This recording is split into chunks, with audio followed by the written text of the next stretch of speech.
Hi everyone, it's Lynn from AskDevineCentral.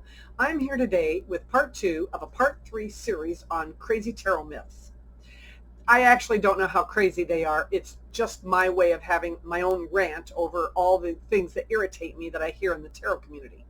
You know, we start new tarot readers out telling them that there are no rules, that there are no right or wrong interpretations or answers or thoughts or whatever.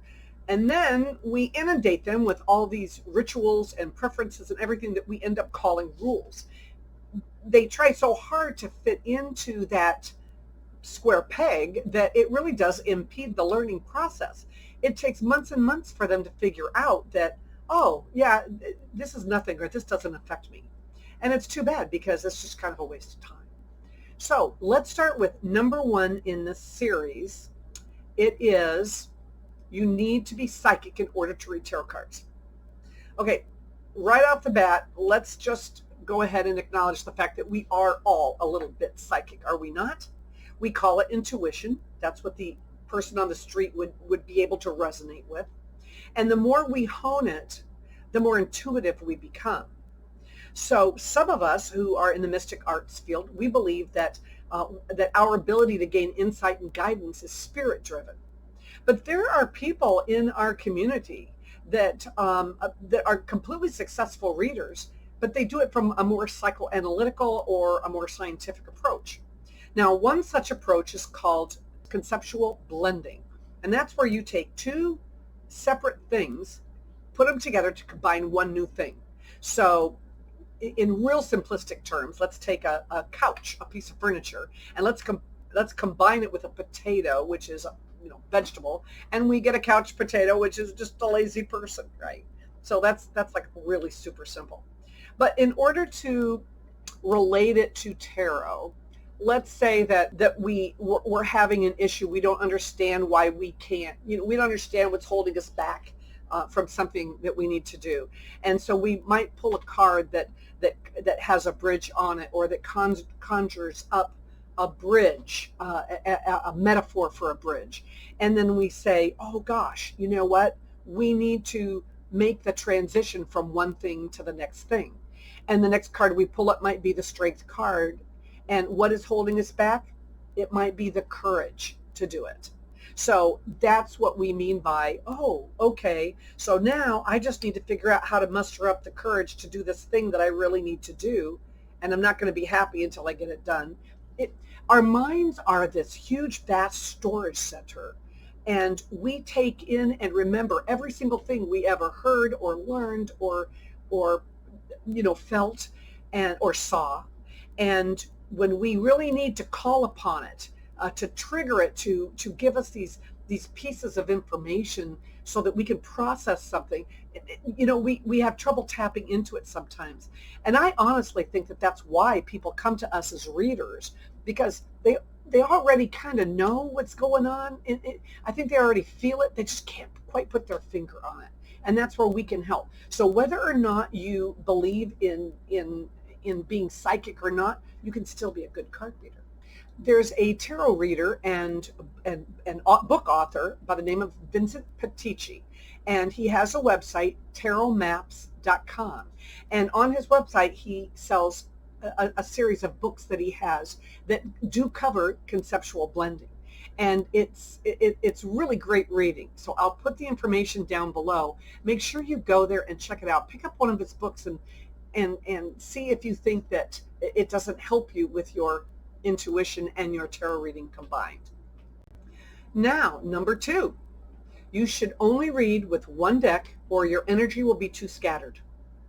This is so not true. In fact, there are some readers that use multiple decks all the time because it allows them to gain more insight, as they believe each deck has its own energy and its own perspective. Now, using multiple decks can also ensure that a reading isn't overly influenced by any one source, if you believe that. I mean, look at all the readers on YouTube that are using multiple decks for collective, pick a card readings. Happens all the time. Now, I don't do that, especially for collective readings. I just don't believe long, drawn-out readings are helpful to anyone. I mean, our brains can only take in and process and absorb so much information. And I like to give people bite-sized pieces of information that they can actually process and then help them find a way to use that information. Now, if I wanted to pull a clarifier, I may pull it from a separate deck. I don't usually. I believe that my readings are spirit-driven, and I believe that spirit only needs one deck. Okay, number 3, you should never read for children. Now, the next few bullet points that I have here are going to be a little controversial, and people have very strong opinions on them. The first being reading for children. Now, I jump at the chance to read for kids. If you've never read for an 8 or a 9-year-old, they're amazing. And I'll tell you, you don't do a regular reading with them. You just have a conversation. So I may have a youngster pull a dozen cards and line them up any way that they see fit. Then I'll start to ask them questions like, gosh, do you see any of your friends in these cards? And they might pull a card and say, this card looks like, Billy. And I'll say, really, what is it about that card that makes you think it's Billy? And then you have that conversation with them. Let's say we pulled a 5 of Swords. I might say, ooh, who does that remind you of? And why? And is it a bully, in school? Is he your big brother that picks on you? What is it about this card? And then we can have that conversation. And we might pull a knight. Let's say the Knight of Cups. And I may ask, where's he going? And I don't discard the big negative cards either. So if we were to pull the 10 of Swords, I may say, uh-oh, what just happened? And you let them tell you the story. Kids are crazy intuitive. They can cobble together a storyline better than I can. So I'm coming out with a series on how to read for kids or reading with kids. And stay tuned for that. But in the meantime, if you don't believe you should be reading for kids, then don't read for kids. But it's a preference. It's not a rule. And if you are worried that they're not going to be able to handle or be mature enough to handle the results of your reading, that's on you, because you need to be responsible enough to read for the audience that's in front of you. Okay? Okay. All right then. Number 4, you should never read third party. Really? 9 out of 10 of the questions that we get from sitters are about them and someone else. Will my boss give me a raise? Will my sister behave herself at my wedding? Will my husband and I ever be able to have children? It's hard to tap into, well, if not impossible, to tap into the energy of someone who's not there. But we can always reframe the question. So most of us ask questions because we have a feeling about something. Call it an itchy intuition or a red flag or a gut feeling. We probably already know the answer. We just can't process it or put our finger on it. And sometimes we simply just want confirmation for what we deep down inside know is the right answer. So will my boss give me a raise can become, what must I do to get a raise this year? So this is a perfect lead in to the next question. Okay, number 5. Never read anyone without their permission. Okay, I've seen people go way over the top on this one, and it usually comes up when we are having a discussion about ethics. We say, oh, I'm not going to read anyone without their permission, and then we turn right around and do third-party readings. Why be a hypocrite about it, could we be doing the wrong thing but for the right reasons? Such as looking for insight into the best way to deal with my boss in approaching him about a raise. You're still looking into somebody else. Celebrities, they put themselves and their lives out there all the time. In fact, they even do reality shows and give us way too much information about them. So, they're opening themselves up to that. Reddit, too. If you've never been on Reddit, their relationship advice and their dating advice columns, honestly, the best questions I've seen come from the men over 30 subreddit. Anyway, they put extremely personal things out there and then ask the public to give them feedback or to give them advice on it. So I'll read without permission. I don't put a whole bunch of I don't know. I just don't put a lot on this subject. But at the same time, I just try to always read in a respectful and ethical way, no matter what kind of reading I'm doing. Don't be a hypocrite. If you're going to read third party, then just admit that this is not a rule for you. Number 6, never read on legal or medical issues. Once again, this is all in how you reframe it. So it's a great time to explain the power of choice or free will, or the analogy of skipping a stone across calm water and the ripples it makes and how those ripples fan out and affect everything around it. So, sitters don't usually ask specific medical or legal questions. They may say, I've got an upcoming medical test. I'm not feeling really good about it. Are the results going to be bad? And I pull the 5 of Cups. Now, what I can say to them is, ooh, this is a really sad card. You're going to be grieving. Oh, no.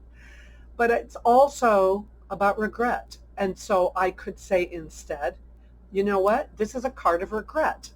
And it will show you how much time and effort you have spent on all of this, expending all this energy on something that ended up not being as bad as you thought it was going to be at the end. You don't have control over the results of this test, so quit worrying about it until the time comes.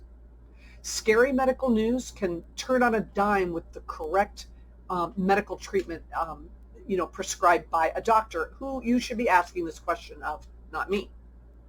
Now, how about, how can I win custody of my children? Now, that's a legal question, right? That's a legal advice. And I'd say, well, let's say I drew the sun. I may say, by making it perfectly obvious to the court the kind of parent that you are, the kind of good parent that you can be. What if you draw the moon? Well, I'd say it's scary to think that other people are making such a personal decision for you.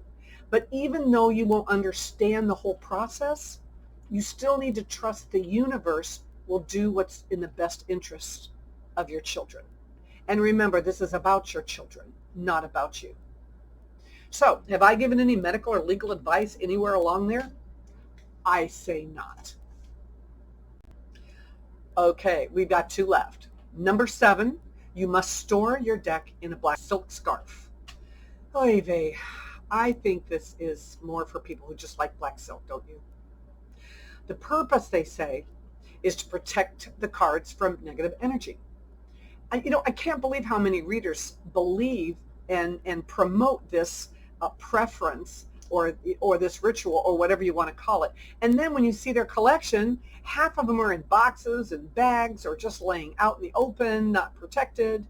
If you're so concerned about it, clear the darn deck before you read with it next time. That's all. I don't believe that they hold that energy over time. So I love zippered bags, little zippered bags that are just the right size for my cards. I like beaded bags and woven bags and all kinds of them. So I just generally put them in there because they're more sturdy than tie bags or little string bags. And I just do it to protect and keep them clean and keep the edges, clean and keep them from getting lost. Again, this is a preference. It's not a rule. All right then, last one, number 8, last one in this series anyway. You must perform a cleansing ritual after every use of your cards. Try doing that at a psychic fair for a day or an entire weekend. I've actually gone, several days of reading without cleansing the cards, and I have never had a problem. So I do admit that I keep a huge chunk of black tourmaline underneath my chair. I do it and I carry it around before the show, and I try to, I walk around with it so that, to ward off all the energy around me or that other people might bring into the room. But I also keep an array of protective crystals on my reading table, like smoky quartz, and I also pack crystals in my little zipper bags with all of my cards when not in use. And I must admit, I do like to set the cards that I'm using on a regular basis in a windowsill on a full moon. But again, that's all ritual. None of that is a rule, and none of it will affect you whether you do it or not. If I do nothing else, I think that, and if I don't do any of the stuff that I mentioned even, I think that the energy dissipates. If it is negative energy in the cards, it dissipates over time. I truly do believe, though, the best thing to do is just don't handle your cards when you're in a negative state of mind, because I think you put more negative energy into them than anything or anyone around them. All right, then. That's it for this video. Please subscribe. Hit the bell if you want to know when number 3 is coming out. And please hit the like button, because that's how other people will find me. Thanks. See you later. Bye.